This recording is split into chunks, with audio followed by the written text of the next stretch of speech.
우리 이 시간 하나님의 말씀 함께 찾아 읽겠습니다. 누가복음 19장 41절부터 44절까지 말씀입니다.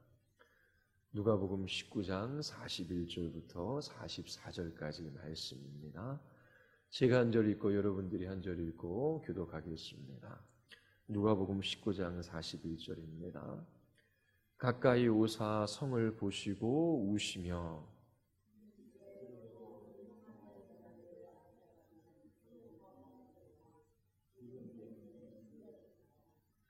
날이 이를지라도 네 원수들이 토둔을 쌓고 너를 둘러 사면으로 가두고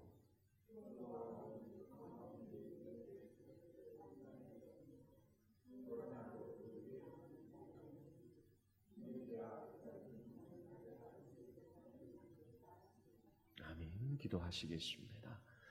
거룩하고 자비가 풍성하신 하나님, 저희들이 오직 예수 그리스도를 의지하여 거룩하신 하나님의 보좌 앞에 나아갑니다.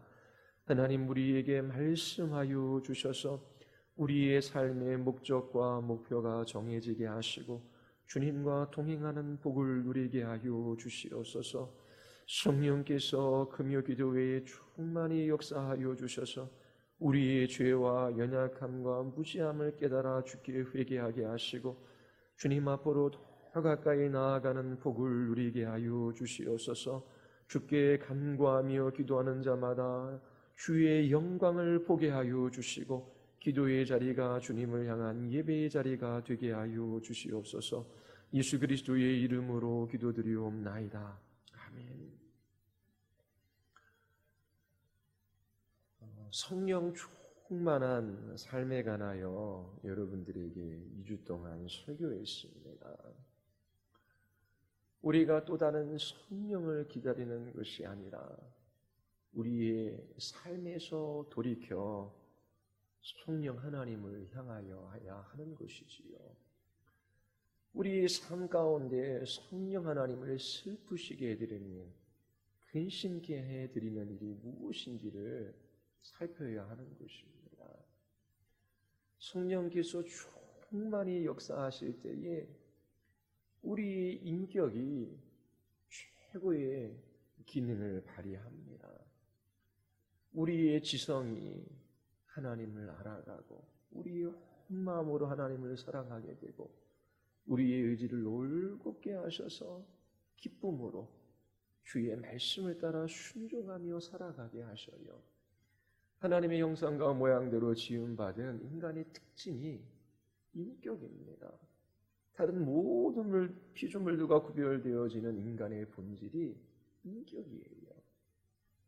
성령께서 우리의 전인격을 사로잡을 때에 하나님의 말씀을 깨닫고 그 말씀을 따라 살아가요. 우리의 입을 열어 복음을 선포합니다. 그리고 모든 것이 하나님을 예배하는 예배의 처소가 되요. 가정에서, 직장에서, 교회에서 부르신 모든 것 속에서 예수 그리스도를 존귀히 여기고 그분 한 분으로 인하여 만족하며 그분으로 인하여 힘을 얻어 부르신 그곳에서 주님 기뻐하며 주님 찬양하며 그렇게 예배자의 삶을 살아갑니다. 뿐만 아니라 하나님이 주신 물질, 하나님이 주신 시간, 하나님이 주신 그 모든 삶의 기회를 질서롭게 재편해요. 하나님께서 왕같은 제사장으로 우리를 부르셨습니다. 하나님께서 주신 그 왕의 자리에서 주신 모든 것들을 질서롭게 하며 그렇게 바르게, 그렇게 조화로운 삶을 살아갈 수 있게 성령께서 역사해 주십니다. 성령을 근심케 해드리는 그 일에서 돌이켜야 돼요. 성령을 근심케 한다라고 하는 말은 하나님을 근심케 한다, 예수님을 근심케 한다라는 말과 마찬가지이지요. 성령 충만하신 예수님께서 슬퍼하시는 것은 성령님이 슬퍼하시는 것과 같아요. 예수님이 슬퍼하시는 이유는 성령 하나님이 슬퍼하시는 이유가 되는 것이지요. 출애굽한 이스라엘 백성들이 광야에서 성령 하나님을 근심케 드렸어요. 하나님께서 베푸신 구원의 은혜를 기억지 아니하고 하나님을 대적하고 하나님께 불신앙의 삶을 살아갔던 것이지요. 하나님을 불신했습니다. 그들은 애굽에서 자신들을 구원해 내신 하나님의 그 크신 능력을 보았음에도 불구하고 지금까지 인도하신 그 하나님을 신앙하지 않는 죄를 저지른 거예요. 하나님은 우리와 인격적인 관계를 맺으시지요. 하나님 사랑하고 하나님 의지하고 그 하나님의 말씀을 따라 순종하며 살아가는 것이 하나님의 형상과 모양대로 지음받은 우리의 본분이에요. 가장 질스럽고 아름다운 삶이에요. 하나님께서 여러분들에게 관심을 가지고 계셔요. 그 관심은 여러분들이 그리스도의 형상으로 아름답게 빚어져서 하나님과 교통하고 교제하고 하나님과 통행하는 삶을 살아가게 하시는 거예요. 하나님의 관심은 여러분들 자신에게 있어요. 여러분들의 인격이 그리스도를 닮아가고 그 그리스도의 심령의 부유함을 여러분들의 삶을 통해서 나타내는 것을 기뻐하시지요. 하나님께서 이스라엘 백성들을 잠시 줄이게 하셔요. 광야길을 걸어가게 하시지요. 그러나 그들에게는 약속의 땅이 있었고 하나님께서 만나와 메추라기로 먹이셨고 또 그들에게 마실 물도 주셨어요. 잠시 줄이게 하신 것은 그들이 하나님의 입에서 나오는 말씀으로 살아가는지 아니면 그들이 떡으로 살아가는 사람들인지 알게 하시기 위함이지요.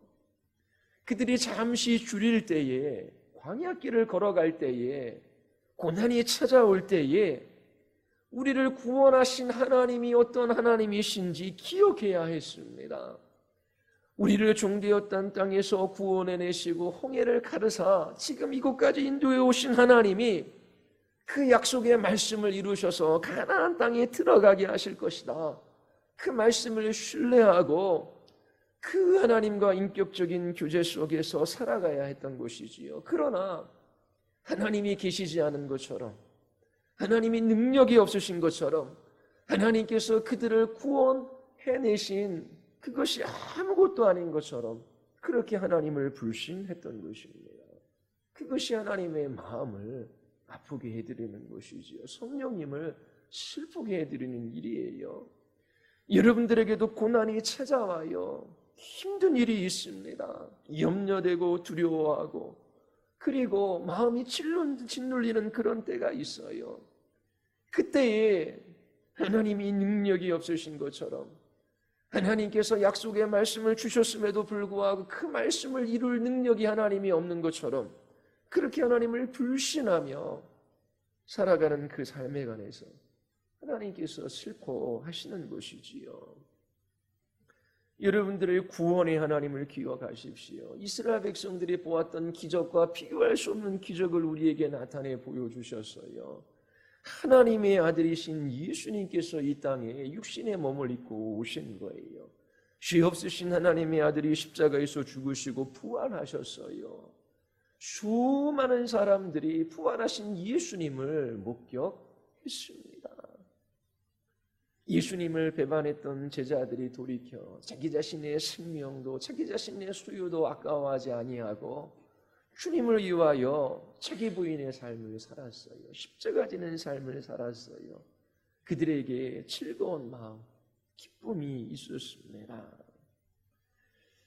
신약 성경에서 예수님이 우시는 장면을 우리가 볼 수 있어요. 예수님이 돌아가시기 5일 전에 있었던 일입니다.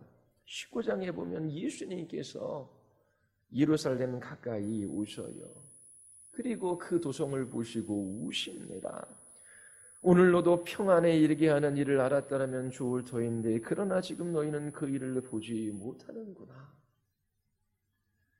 너희 원수들이 토성을 쌓고 너를 에워싸고 너를 사면에서 쥐어들어서 너와 네 안에 있는 네 자녀들을 짓밟고 네 안에 돌 한 개도 다른 돌 위에 얹혀 있지 못하게 할 것이다.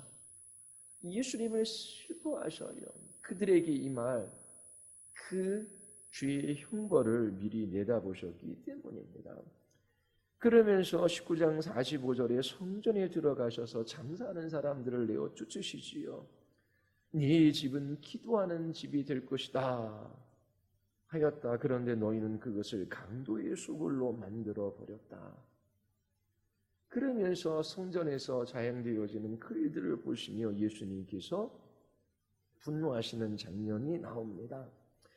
예수님께서 예루살렘 도성을 보시며 슬퍼하셔요. 우셔요. 그 이유가 무엇입니까? 예루살렘 성의 미래와 현재와 과거의 모습을 보시고 우시는 거예요.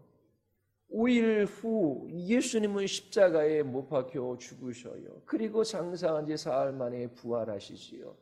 40일 동안 이 땅에 계시며 제자들에게 하나님 나라의 일을 가르치신 후 승천하실 거예요. 이 세상을 떠나실 예수님이 이 예루살렘의 운명을 보시며 지금 울고 계시는 거예요. 예루살렘에 일어난 일이 오늘날 교회에도 일어난다면 성령 하나님께서 슬퍼하실 것입니다. 예루살렘의 가치와 의, 그 예루살렘 도성을 향한 하나님의 목적과 뜻, 그것을 알려면 아브라함까지 거슬러 올라가야 하는 것이지요. 동방에 있는 신할왕의 동맹군들이 소돔과 고모라를 침략해요. 그래서 롯의 식솔들 그리고 모든 재산들을 다 빼앗아가지요. 아브라함이 자신의 집에 있었던 318명을 데리고 쫓아가 그 동맹군들을 물리치고 롯과 모든 소유를 되찾아 옵니다. 돌아오는 길에 멜기세덱이라고 하는 사람을 만나요. 멜기세덱은 의의 왕이라는 뜻입니다. 동시에 살렘 왕이라고 하지요. 샬롬은 평안이라는 말이에요. 살렘의 왕, 예루살렘의 왕, 그 예루살렘은 평화의 도시다라고 하는 의미를 가지고 있습니다. 바로 이 평화의 도시 예루살렘의 왕이 멜기세덱이었어요. 이 멜기세덱에게 자기가 얻은 10분의 1을 드립니다. 히브리서 7장에 나타나 있어요. 멜기세덱은 살렘 왕이요, 예루살렘의 왕이지요. 평화의 도성의 왕이라고 하는 것입니다. 지극히 높으신 하나님의 제사장이라. 그리고 2절에 보면 의의 왕이요, 그 다음은 살렘 왕이니 곧 평강의 왕이라. 자, 예루살렘은 어떤 곳입니까? 평안의 도시예요. 그리고 의의 도성입니다. 그리고 예루살렘에 있는 시온산에는 여러 봉우리가 있어요. 그중 한 봉우리를 모리아산이라고 했습니다. 아브라함이 이삭을 제사로 드리려고 했던 것이지요. 나중에 그곳에 솔로몬의 성전이 건축됩니다. 유다 왕국은 예루살렘을 중심으로 해서 세워진 나라예요. 그 유다 왕국의 중심에는 예루살렘이 있고 예루살렘 도성의 중심에는 성전이 있어요. 이 성전에는 해마다 수많은 사람들이 하나님께 예배하기 위하여 올라왔습니다. 이처럼 예루살렘은 의의 도성이고 평강의 도성이며 하나님을 예배하는 곳이었어요. 또 예루살렘에 있는 성전에는 하나님의 말씀이 보존되어져 있었습니다. 그리고 하나님의 말씀이 선포됐던 곳이었지요.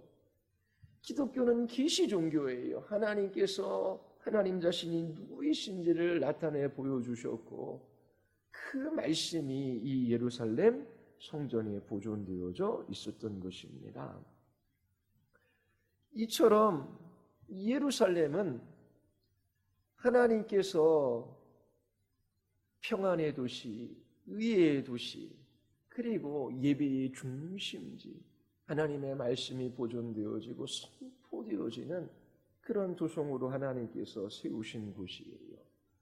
이 예루살렘 도성은 장차 이 땅에 임할 새 예루살렘을 예표하기도 합니다. 그 예루살렘은 이 땅에 임할 새 예루살렘을 나타내는 도성이었지요. 이처럼 예루살렘은 평강의 왕의 성입니다. 그리고 그 성의 진정한 왕은 메시아이셔요.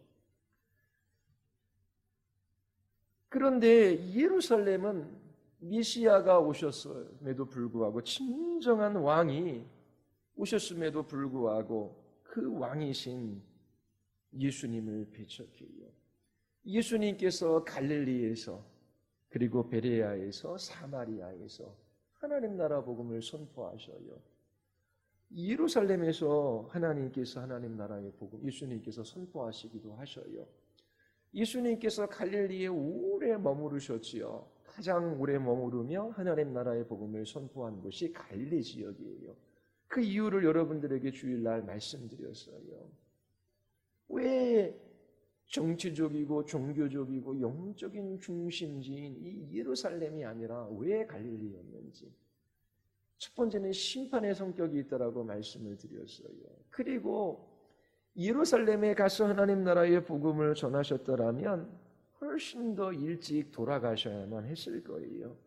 그래서 하나님의 뜻과 계획이 있었기에 예수님은 예루살렘에 내려가셔서 그곳에서 주 사역을 하시지 않았어요. 예루살렘에는 예수님을 증오했던 헤롯, 그가 지은 궁이 있었습니다. 그리고 빌라도가 다스리고 있었지요. 그리고 산헤드린 공회가 있었습니다. 그곳에 있는 정치, 종교 지도자들은 배교적인 삶을 살아갔어요. 예수님을 대적했습니다. 예수님께서 돌아가시기 전 이러한 예루살렘 성을 보시며 우셨던 것입니다. 과거에 예루살렘에서 많은 의인들이 피를 흘렸어요. 그리고 죄가 없으신 예수님 또한 이곳에서 붙들려 피 흘려 돌아가십니다. 예수님은 이처럼 과거에 의의 도시이고 평강의 도시이고, 그리고 하나님을 예배했던 도시이고, 말씀이 보존되어지고 권위 있게 하나님의 말씀이 선포되어졌던 그 새 예루살렘을 예표하는 그 아름다운 이 도시가 지금은 어떻게 해요? 배교자들이 득실거리고, 그리고 참된 메시아이신 예수님이 오셨음에도 불구하고 예수님을 배척해요. 이러한 예수님의 이러한 예루살렘 성의 현재의 모습을 보고, 또 이 예루살렘 성이 앞으로 어떻게 될 것을 내다보시면서 예수님께서 슬퍼하신 것입니다. 예수님이 돌아가시기 전 예루살렘에 임할 형벌을 보신 거예요. AD 70년 로마 군대가 예루살렘을 에워쌉니다. 그 로마 군대에 의하여 예루살렘이 완전히 초토화되기 전 예루살렘은 아주 사악한 도시가 되어요. 그리고 사람들을 잡아먹는 그런 시긴이 이 도시 안에서 일어났습니다. 폭력과 살인이 난무하고 사람이 사람을 죽이고 먹는 일까지 이 예루살렘에서 일어나요. 역사가 요세푸스의 기록에 의하면 그렇게 이 예루살렘이 얼마나 그 멸망하기 전 비참한 지경에 이르렀는지 기록하고 있습니다. 그렇게 하나님을 예배하고 그 아름다운 시편의 찬송이 노래됐던 그 거룩한 땅이 악한 곳으로 변질되어 버린 것이지요. 이러한 예루살렘의 현재와 과거를 내다보시며 예수님께서 슬퍼하셔요. 하나님의 아들이신 예수 그리스도를 못 박아 죽이는 그런 곳이 되어 버린 것입니다. 예루살렘은 오늘날 교회에도 나타내기도 합니다. 교회를 가리켜 새 예루살렘이라고도 합니다. 그렇다면 오늘날 교회의 모습은 어떠합니까? 교회에 하나님의 말씀이 보존되어지고 그 하나님의 말씀이 권위 있게 선포되어지고 있습니까? 하나님의 백성들은 그 말씀을 갈망하며 그 말씀을 배우며 그 말씀을 따라 살아가기를 기뻐하고 있습니까? 하나님을 찬양하며 예배하는 영광스럽고 거룩한 곳이에요. 함께 모여 하나님을 예배하는 그 예배의 영광, 그 하나님의 영광스러운 임재를 맛보며 그 하나님을 찬양하는 곳이 이 교회입니다. 그런데 오늘날 많은 교회가 있지만 예수님을 믿는다고 하지만 그분과 상관없이 살아가는 사람들이 많이 있어요. 자신의 건강과 성공과 번영에는 관심이 있지만 교회의 머리 대신 그리스도의 영광에 관해서는, 하나님의 나라에 관해서는 관심 없이 살아가는 사람들이 너무 많아요. 하나님, 저에게 이것이 필요하고 저것이 필요하고 이것도 있어야 합니다. 하나님, 이렇게 저에게 주셔서 좀 안정되게 하시면 제가 하나님 나라를 위하여 살아가겠습니다. 주의 영광을 위하여 살아가겠습니다 라고 말하는 사람은 많아요. 그러나 그때는 결코 오지 않습니다. 하나님께 위로와 평안은 구하지만 주의 자리에서 돌이켜 회개하지 않으므로 그 하나님의 자비하심을 멸시하는 사람들이 교회에 많이 있어요. 어떠한 고난과 환난 가운데 있더라고 할지라도 하나님, 저는 괜찮습니다. 하나님께서 그 아들 예수 그리스도를 십자가에 내어주셔서 나 같은 죄인을 구원하셔서 주님의 자녀 삼아주시고 영광의 나라를 바라보게 하여 주심을 감사드리옵나이다. 하나님이 이 고난도 이 환난도 이 죽음도 주님의 뜻 가운데 있기에 이 모든 것들을 통하여 주의 이름이 높아지기를 원합니다. 이 모든 것들을 통하여 주의 영광이 나타나기를 원합니다. 하나님, 저는 어떻게 돼도 괜찮습니다. 그렇게 하나님 앞에 간절히 그 고난과 환난 가운데 그 고통을 끌어안고 그 구원의 하나님을 기억하며 주의 이름을 위하여 기도하는 사람이 얼마나 됩니까? 예수님이 이 세상에 오셨을 때 사람들이 영접하지 않았어요. 하지만 만일 다른 사람이 자기 이름으로 오면 영접할 것이라고 예수님께서 말씀하십니다. 정말 예수 그리스도, 이 땅에 2000년 전에 오셨던 하나님의 아들, 십자가에 죽으시고 부활하시고 하나님의 보좌 우편에 승천하셔서 온 우주 만물을 통치하고 다스리시는 왕이신 그 예수 그리스도를 영접하고 그분의 통치와 다스림을 받으며 그분의 말씀을 따라 살아가는 사람들이 얼마나 됩니까? 예수 그리스도 그분이 아니라 다른 것들에 붙들려 살아가는 사람들이 많은 거예요. 그래서 예수님께서 슬퍼하시는 것이지요. 이 세상에서 우리는 완전할 수 없어요. 죽을 몸 가운데 살아갑니다. 또 우리 안에 남겨진 죄가 있어요. 이 죄와 몸이 합세하여 우리를 지배하여 우리의 지체들을 불의의 무기로 그렇게 죄에게 내어주고 하나님께 대적하는 삶을 살아가도록 하는 그러한 속임과 강압, 시험과 유혹이 계속해서 일어나요. 우리 누구도 하나님 앞에 우리의 신앙을 자랑할 수 있습니까? 우리의 순종을 자랑할 수 있습니까? 우리의 모든 의는 하나님 앞에 누더기와 같고 우리 안에 선한 것이 하나도 없음을 우리는 너무나 잘 알아요. 그래서 많이 수고하고도 하나님, 제가 한 것은 하나도 없습니다. 하나님, 저는 죄인 중에 괴수이며 하나님 앞에 불의한 자일 뿐입니다. 그러면서 하나님 앞에 그 마음을 낮추고 가난해지는 것이지요. 하나님, 우리는 죽을 몸 가운데 살아가고 죄가 있어요. 우리는 연약해요. 그래서 저 이것밖에 못 살아요. 이렇게 교회에 나와서 예배드리고 이렇게 살아가는 것도 대단하지 않습니까? 그런 그리스도인이 어디 있습니까? 하나님 앞에 가슴을 치며 하나님, 제가 이것밖에 안 됩니다. 하나님, 내 안에 있는 죄가 저를 사로잡으려고 합니다. 이 죽을 몸 가운데 하나님, 저는 이렇게 실패하며 넘어집니다. 하나님, 나의 죄를 용서하여 주시옵소서. 그러면서 자신을 의지하지 않고 더 그리스도께로 나아가 주님만 바라고 주님만 붙들고 주님만 의지하고 주의 도우심만 구하며 하나님 앞에 살아가는 그 사람들이 그리스도인들이에요.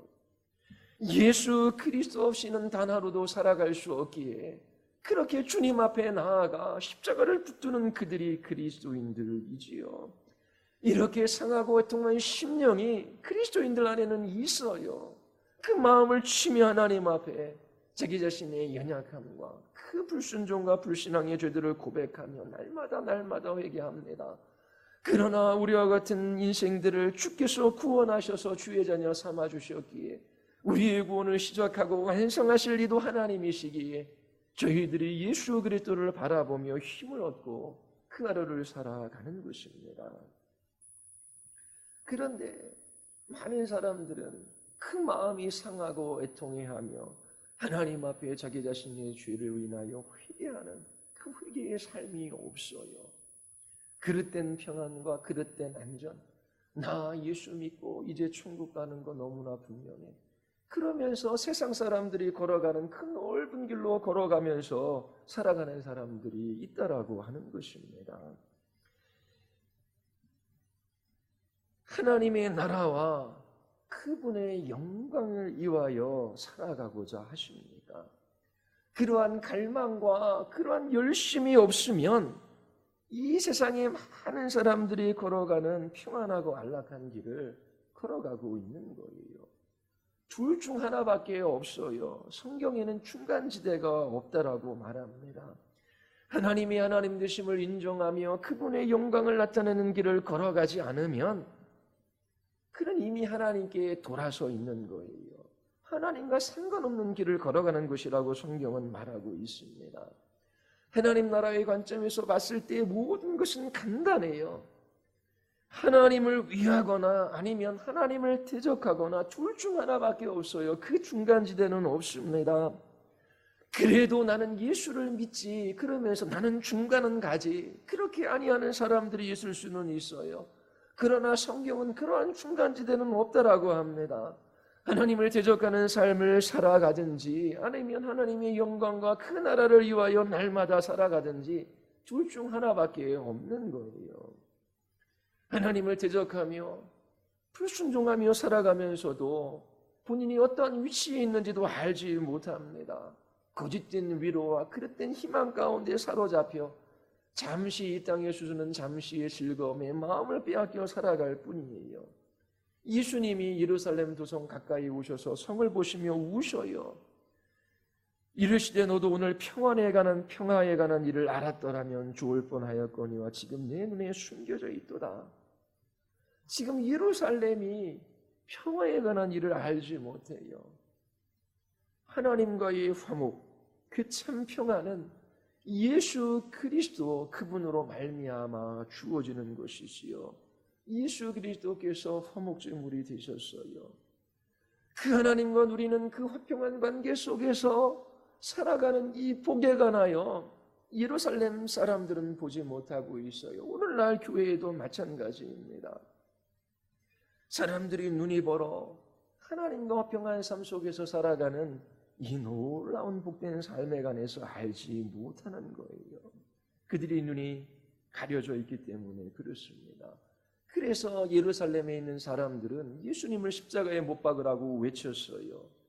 오늘날 교회 다니는 사람들도 예수 그리스도와 상관없는 삶을 살아가요. 정말 하나님과 누리는 참된 평화가 왔지만 거짓된 평화와 거짓된 위로와 얄팍한 즐거움에 마음을 빼앗겨 살아갑니다. 예수님께서는 예루살렘에 임할 형벌이 어떠한지를 말씀해 주셨어요. 로마 군대가 둘러싸여 식량이 떨어집니다. 사람들이 이리저리 몰려다니며 어린아이들을 찾아요. 왜요? 잡아먹기 위함입니다. 예루살렘이 생지옥이 된 거예요. 철저하게 예루살렘 도성이 파괴되어집니다. 그리고 유대인들은 뿔뿔이 흩어지지요. 예수님께서 예루살렘이 당할 심판을 내다보시고 우셨어요. 성령 하나님도 마찬가지입니다. 오늘날 교회가 배교의 삶을 살아간다면 예수 그리스도를 무시하고 그분의 말씀과 상관없는 삶을 살아가는 것을 보시면 우시는 것입니다. 그리고 그 하나님과의 화목을 알지 못한 채 불신의 삶을 살아가는 사람들에게 임할 형벌을 내다보시고 슬퍼하시는 거예요. 오늘날 교회 다니는 사람들이 우리 신앙생활의 표준일 수 없어요. 우리 한 세대만 하더라도 얼마나 고난과 고통이 많은 삶을 살았습니까? 하루에 10몇 시간씩 일하던 사람들도 많아요. 그래도 새벽에 일어나 부르짖어 하나님 앞에 간구했습니다. 주의 말씀을 사모하여 그렇게 하나님의 말씀 듣기를 소원했고, 그리고 밤새 주께 부르짖으며 기도하며 그렇게 하나님 앞에 살아갔어요. 이 세상에서 오늘날 신앙생활하는 사람들이 결코 우리의 삶의 표준이 될 수 없어요. 하나님께서 교회를 이 땅에 두시고 그 교회를 통하여 이루고자 하시는 목적이 있습니다. 하나님께서 여러분들을 이 세상에 두시고 하고자 하시는 일이 있어요. 그분의 목적, 그분의 뜻에 부합하는 삶을 살아가는 것이 가장 복된 것입니다. 하나님께서 장차 이 땅에 완성될 그 하나님의 나라를 위하여 모든 것을 계획하시고 뜻하신 바 그 모든 것을 이끌어 가셔요. 교회의 방향, 예수 그리스도를 믿는 이 공동체의 방향이 하나님 나라에 고정되어져 있습니까? 이 세상의 보물을 쌓아두는 것이 아니라 하나님 나라의 보물을 쌓아두고 그 나라를 향하여 날마다 걸어가고 있느냐라고 하는 것입니다. 하나님 나라를 소망하며 걸음걸음 그 나라를 위하여 걸어가는 그 사람들에게는 참된 자유가 있어요. 정말 부족한 것이 없어요. 건강과 물질과 이 제한된 시간 속에서 우리의 육체가 쇠잔해져 가고 죽음이 찾아온다라고 할지라도 그 무엇도 하나님 나라를 향하여 걸어가는 그들을 얽매게 할 수 없어요. 주의 나라를 위하여 살아가는 모든 사람들에게 먹을 과 마실 것을 공급해 주시겠다라고 약속해 주셨어요. 우리가 죽지 않으면 주님의 품에 안길 수 없지요. 죽음도 우리를 지배할 수가 없는 것입니다. 우리의 자녀들도 공부하고 학원 다니고 대학 가야 되고 직장 취직하고 부모와 별반 없는 동일한 삶을 살아갈 거예요. 염려와 걱정과 근심에 쌓여 살아가지요. 자녀였을 때 부모의 마음을 몰라요. 부모가 되니까 자녀들을 바라볼 때에 자녀들 때문에 마음 아파하는 이들이 많아요. 그 자녀들은 또 자기 자신의 자녀들을 바라보며 그렇게 살아갈 거예요. 그러니까 다른 사람들이 걸어가는 그 모든 길, 그 큰 길이 아니라 부모들이 하나님의 나라를 목표로 정하고 그 나라를 위하여 걸음걸음 걸어가고 우리의 자녀들도 그 나라를 향하여 걸어갈 수 있어야 하는 것입니다. 직장생활도 마찬가지예요. 가정도 교회도 우리의 목표, 우리의 삶의 방향은 하나님의 나라예요. 그 나라를 위하여 하나님께서 예루살렘 도성을 두셨고 이 땅에 교회를 두신 것입니다. 길은 하나밖에 없어요. 좁은 문이고 좁은 길입니다. 그리고 때로 험난한 길일 수 있어요. 여러분들은 어느 길에 서 있습니까? 무엇을 향하고 있습니까? 잠시 물질을 벌어 그것을 쓰는 즐거움, 그것은 하나님 나라와 상관이 없어요. 물질도 시간도 하나님이 주신 모든 삶의 기회도 하나님의 나라를 향할 때에 그 인생이 복된 것이지요. 주님을 따르지 않으면, 하나님 나라를 향하지 않으면 하나님을 등진 채 하나님을 배반하는 삶을 살아가는 것입니다. 이것을 성령께서 슬퍼하셔요. 여러분들의 삶의 목표를 확인하십시오. 그리고 내가 지금 무슨 길을 걸어가고 있는지 확인해 보십시오. 여러분들의 옆에 주님이 함께 하십니까? 아니면 내가 선택한 넓은 길, 그 길에서 혼자 헤매고 있지는 않습니까? 주님이 함께 하시는 길이라면 좁은 길일지라도 험난한 길일지라도 그 길이 복된 길이에요. 주님과 함께 매일매일 주님의 나라를 향하여 그 걸음들을 걸어갈 수 있게 되기를 바랍니다. 하나님의 나라는 반드시 이 세상에 임해요. 하나님께서 예루살렘 도성을 이 땅에 두신 목적이 있어요. 교회를 이 땅에 두신 이유가 있으시지요. 여러분들을 오늘 살게 하신 그 이유가 있어요. 하나님께서 생명을 거두어 가신다면 이제 여러분들의 사명이 끝났기 때문입니다. 그래서 기쁨으로 주님의 품 안에 돌아가면 돼요. 좀 아까 우리 임국환 전사님이 연락을 해왔어요. 처제이지요. 우리 연희 사모. 암으로 이제 정신을 잃어가고 있어요. 병원에서는 2주일밖에 안 남았다라고 합니다. 얼마나 가족들이 안타까웠고 얼마나 그 눈에 눈물이 많이 흐를까요? 믿지 않는 부모님들이 계셔요. 그리고 믿는 형제들도 있고 그리고 남편은 목사님이에요. 그 질병, 그 죽음 앞에 눈물을 흘릴 수밖에 없지요. 예수님도 나사로의 죽음 앞에서 눈물을 흘리셨는데요. 그러나 우리 모두는 죽습니다. 언제 죽느냐가 중요한 것이 아니에요. 우리는 죽을 몸 가운데 살아가요. 병들고 쇠잔해져 가고 죽을 몸입니다. 죽은 몸이에요. 죽음이 지배하고 있어요. 언제 죽느냐는 그렇게 중요한 일이 아닙니다. 어떻게 죽느냐라고 하는 것이지요. 참으로 타락으로 말미암아 죄가 들어오고 우리는 이 세상에서 수많은 고난과 환난에 쌓여 고통받는 삶을 살아가요. 그러나 그 이길 힘을 하나님께서 그리스도를 통하여 우리에게 공급해 주십니다. 남겨진 사명이 있다면 기적적으로 하나님께서 살게 하셔요. 베드로를 그 감옥에서 구원해 내신 것처럼 하나님께서 천사를 통해서도 일을 하시지요. 그러나 사명이 거기까지면 하나님께서 그 생명을 거두어 가시는 것입니다.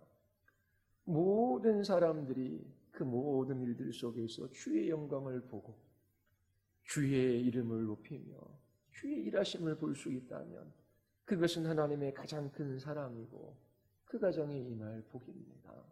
여러분들이 위하여 기도해 주십시오. 그리고 정말 하나님 앞에 날마다 부르짖어 간구하며 주의 선하시고 기뻐하시는 뜻, 정말 우리의 삶 속에서 목표하고 목적한 바가 무엇인지를 잃어버리지 말고 그렇게 하나님 앞에 우리를 이 땅에 두신 그 목적을 따라 여러분들이 살아가게 되기를 바랍니다. 우리 같이 기도하시겠습니다. 우리 이 시간 기도할 때에 하나님, 주위를 둘러보며 사람들의 어떠함을 보고 우리의 모습이나 우리의 삶의 방향을 결정하지 말게 하여 주시옵소서. 이 세상을 위하여 살아가는 사람들이 우리의 기준일 수 없습니다. 하나님, 우리의 눈을 들어 예수 그리스도를 바라보게 하여 주시고 우리를 구원하여 이 땅에 두신 그 사명을 따라 살아가게 하여 주시옵소서. 교회가 그 사명을 잃어버리고 건강과 물질과 그리고 번영과 이 세상에서의 잠시의 평안과 안전만을 위하여 그렇게 걸어가지 말게 하시고 주의 나라와 영광을 위하여 주의 이름을 위하여 끝까지 믿음을 지키게 하시고 이 복된 길 걸어가게 하여 주시옵소서. 참으로 주님을 잃어버린 채 큰 길에서 방황하는 그 영혼들을 바라보며 슬퍼하시는 성령님이 계십니다. 자비와 공율이 풍성하신 그분이 오래 참으시며 돌이키기를 기다리고 계셔요.